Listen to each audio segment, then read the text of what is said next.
to get into a lot of this. Democratic Congressman Jamie Raskin of Maryland, he is the ranking Democrat on the House Judiciary Committee. Thank you, Congressman, for waking up. Or it's not that early anymore. It's 9 o'clock. You should have been up.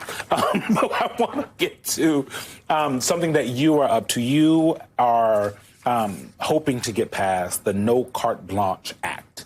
And this is something that would basically help to end Trump's slush fund in the IRS settlement. You need 218 votes. You know that better than I do. Are there Republicans willing to sign it? Do you believe Mike Johnson will bring it to the floor? Because this is obviously something that Donald Trump is still obsessed with. Well, that's the big test. Of course, Mike Johnson will not voluntarily bring it to the floor, but that's what the discharge petition process is all about. And we've been governing essentially by discharge petition. The Republicans obviously have no plans, no programs, no policies for the country, but we have been able to move a number of things through the discharge petition process. And look, there are two parts to Donald Trump's fraudulent settlement with himself. One is this $1.776 billion political slush fund money that is given to him in order to give to the Proud Boys, the Oath Keepers, the other cop-beating convicted criminals who are his private militia. The other part of it is an absolute amnesty, a self-pardon for him, his family, and all of his businesses, not just from criminal prosecution, but from civil prosecution. It goes further even than the Supreme Court's decision to immunize him from criminal prosecution for felonies that he commits in office. So, the Attorney General has said, oh, it's not moving forward. Of course, if you're in a car and you're at a stop sign, you're not moving forward, but 5 seconds later you are. And the minute, anybody looks away, they're going to be moving forward with this. They already gave millions of dollars to Michael Flynn, to the Carter Page, to the family of Ashley Babbitt.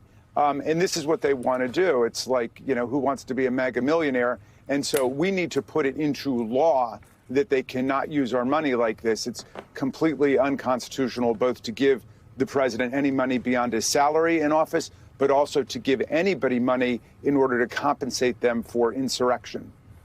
Congressman, we were just talking about the lack of evidence that this administration provides on a range of issues and arguments that they make. One of the biggest ones is when they claim that there is widespread voter fraud, which there is no evidence for, that undocumented immigrants are voting illegally in elections. And you know well that the president is really trying to push Republicans in Congress, in the House and in the Senate, to pass that SAVE Act, which would provide documentary proof of citizenship, restrict mail voting.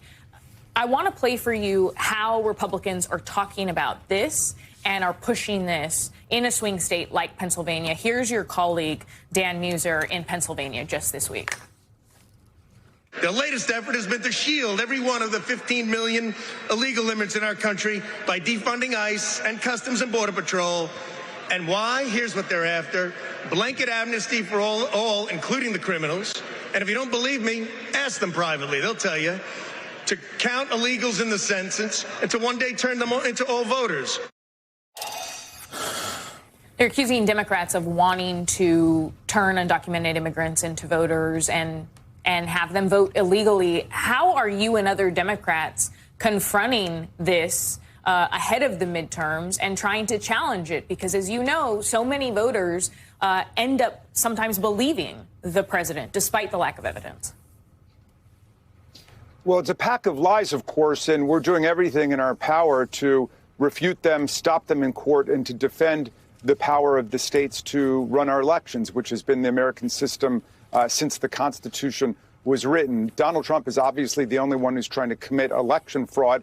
We saw that numerous times in the 2020 election when, he called up Secretary of State Brad Raffensperger in Georgia and said, just find me 11,780 votes. That's all I'm looking for. He tried to get his own Department of Justice to call the election a fraud. They wouldn't do it because there was no evidence for it. William Barr told him all of his claims were BS. And then 60 different federal and state courts rejected every claim of election fraud and election corruption. that he was making. So Joe Biden beat him by more than 7 million votes, 306 to 232 in the Electoral College. That's just a matter of historical fact, even if Donald Trump can't accept it. But he's not actually trying to prove that he won that election, nor is he trying to prove any of these nonsensical claims about voter fraud taking place in the country other than what he's doing.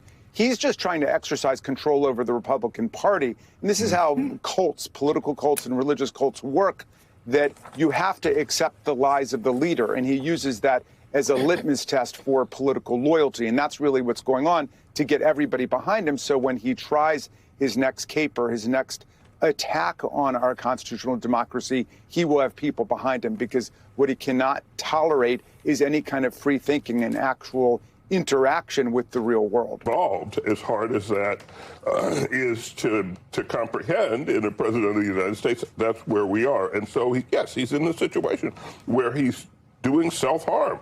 And he has done enormous self-harm to the world economy by, as Eugene said, teaching Iran that, gee, we can close the Strait of Hormuz, and you know what? We'll get away with it. And this is not a small deal for the world economy. So Trump will again be under pressure to do something about it. But what's he going to do? More bombing is not going to work. And I mean, as Laura pointed out, it's clear that Trump's priority right now is not any of these other pressing issues that are becoming political liabilities for him, but passing the Save America. Jeff, do tactics like this work anymore? So close to the November midterms, so close to Trump potentially being a lame duck president if Democrats take back the House? And is the White House trying any sort of, like, are there any backdoor conversations? Is, the legislative director trying to woo anyone in sort of a more palatable, normal way that we've seen past White Houses? And the carrot way instead of the stick. Yeah.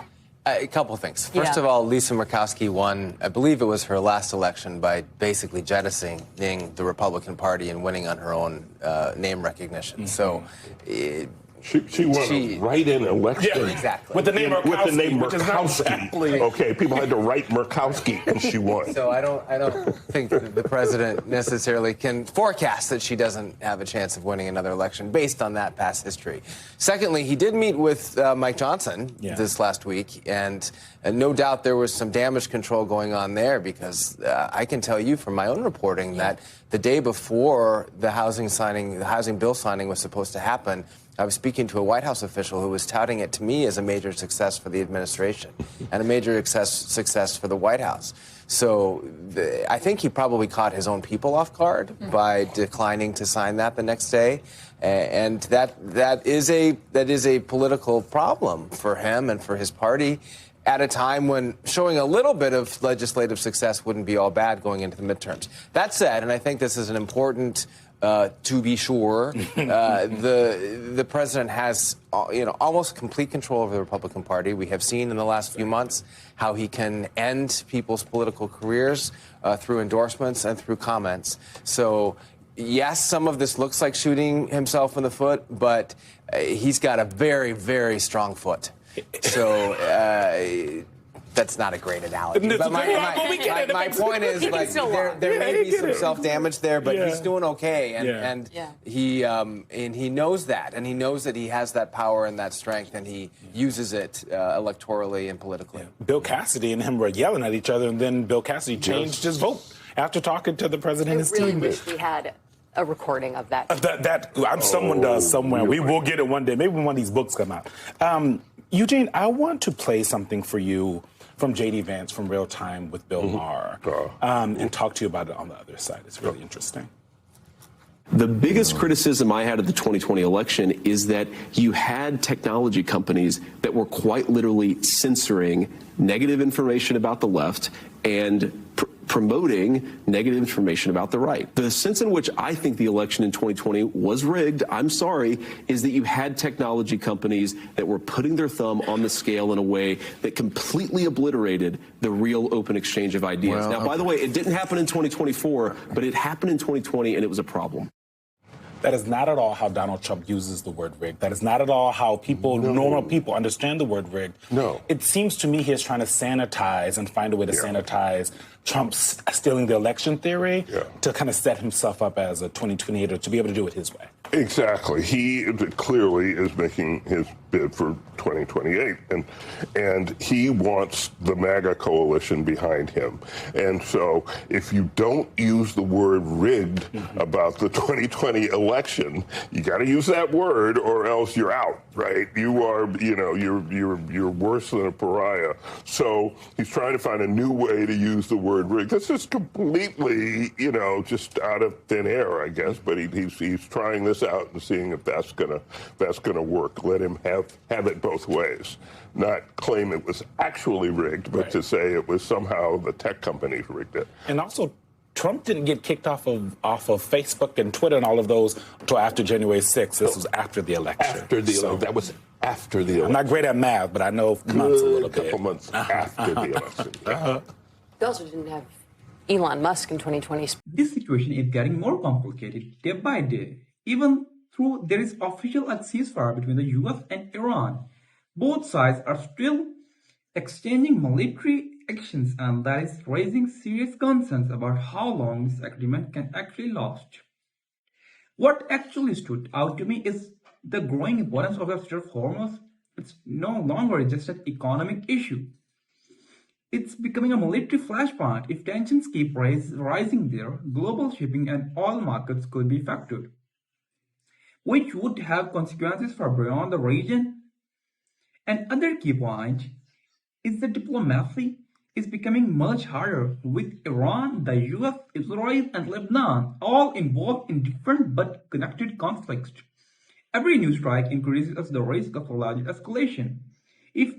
Even if no side says if it wants a full-scale war. For now, negotiations are still moving forward, but the next few weeks will be critical. If both sides can avoid further escalation, diplomacy still have a chance. Diplomacy may still have a chance. Otherwise, this fragile ceasefire could face even greater pressure.